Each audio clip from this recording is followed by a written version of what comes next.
एक बात ऐसा होता है, अक्सर एक भस्मासुर की कहानी होती है कि शिव जी ने भस्मासुर को वरदान दे दिया और भस्मासुर उन्हीं को भस्म करने दौड़ा।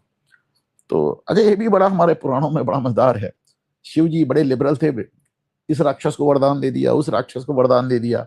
बाद में विष्णु जी क्या क्या करते थे, कभी मोहिनी का स्वरूप बनाते थे, कभी राम का रूप लेते थे, कभी कृष्ण का रूप लेते थे और शिव जी के दिए हुए वरदानों को काटते थे। पता चला शिव जी ने रावण को वरदान दे दिया और रावण को इतना शक्तिशाली बना दिया, राम राम के रूप में आना पड़ा आपको।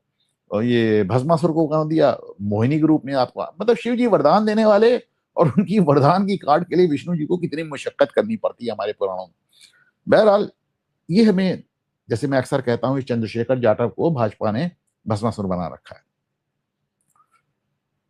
देखिए, मजहब की राजनीति, मैं धर्म की नहीं कह रहा हूं, धर्म की नहीं कह रहा हूं। आपको आज मैं एक डिफरेंस बताऊं। जैसे अक्सर कहते हैं कि भाई ये जो इस्लामी देशों में जो मजहब की राजनीति हो रही है, धर्म की राजनीति, जो भी कैसे कहते हैं, रिलीजन की राजनीति, ये नहीं होनी चाहिए। तो कहते हैं आप भी तो सनातन की बात करते हैं।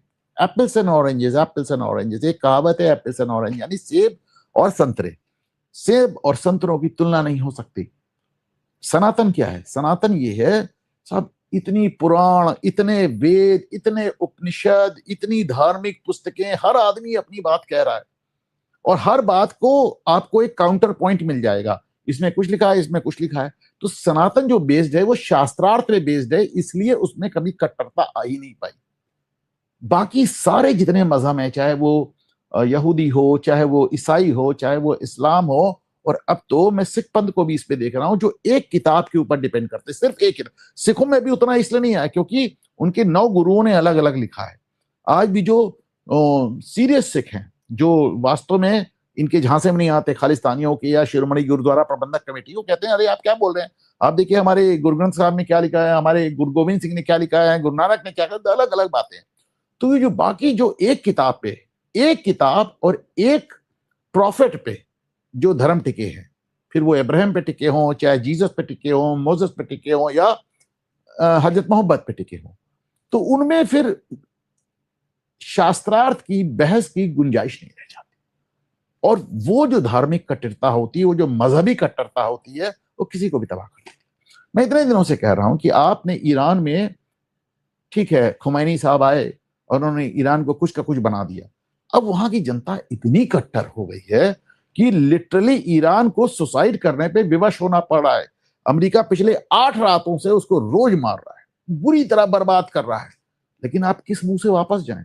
क्योंकि अभी खामनेई के जनाजे में इनके जो 3 सबसे बड़े नेता हैं, आप देखें, इनके जो राष्ट्रपति हैं, क्या नाम, पजश्कियान, और ये जो अरागाची जो इनके विदेश मंत्री, और गालिबाफ जो इनके संसद के अध्यक्ष हैं, इन तीनों की पिटाई हो गई कि तुम लोगों ने अमेरिका के सामने सरेंडर कर दिया।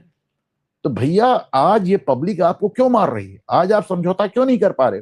इस पब्लिक को इस हद तक उन्मादी बनाया किसने? तुम ही लोगों ने तो बनाया। तुम्हारे नेता खुमैनी, खामनेई ने तो मिलकर पब्लिक को ऐसा बनाया जो तुमको पत्थर से मार रही। और अब हालात ये हो गए हैं कि अमेरिका ने ईरान के पानी के प्लांट पे हमला कर दिया। आप देखें हैं, इन्होंने पानी के प्लांट पे हमला किया, उन्होंने कुवैत के पानी के प्लांट पे हमला कर दिया। आप देखिए, दोनों, अब पानी के प्लांट पे रेगिस्तान में हमला करना बहुत बुरी बात है, बहुत बुरी बात है। हालांकि वो अलग बात है कि कुवैत, ये डिसैलिनेशन होता है, यानी समंदर के जो खारा पानी है उससे नमक हटा के पीने लायक पानी को डिसैलिनेशन कहते हैं। तो जो डिसैलिनेटेड प्लांट्स होते हैं जहां पे ये काम होता है, उसी प्लांट पे हमला हो रहा है। पिएगा क्या कुवैत? कुवैत 99% इन प्लांट्स पे निर्भर है, 99%। जबकि ईरान केवल 3% निर्भर है। तो आप कहेंगे तो ईरान को तो कोई दिक्कत नहीं है, ऊपर उधर नॉर्थ से उसको कुछ नदियां मिल जाती हैं। नहीं, दिक्कत है, 3% निर्भर जरूर है। लेकिन तेहरान में पानी के लिए इतना हाहाकार मच गया कि तेहरान को छोड़ के एक नई राजधानी तक बनाने की बात हो रही थी अगर ये युद्ध नहीं शुरू होता। कुल मिलाकर आपने ईरानी जनता को ऐसा कर दिया है कि वो आपको समझौता नहीं करने दे रही है और आप मारे जा रहे हैं। तो ये आप ही की हरकतें हैं, आप झेलिए, भोगिए।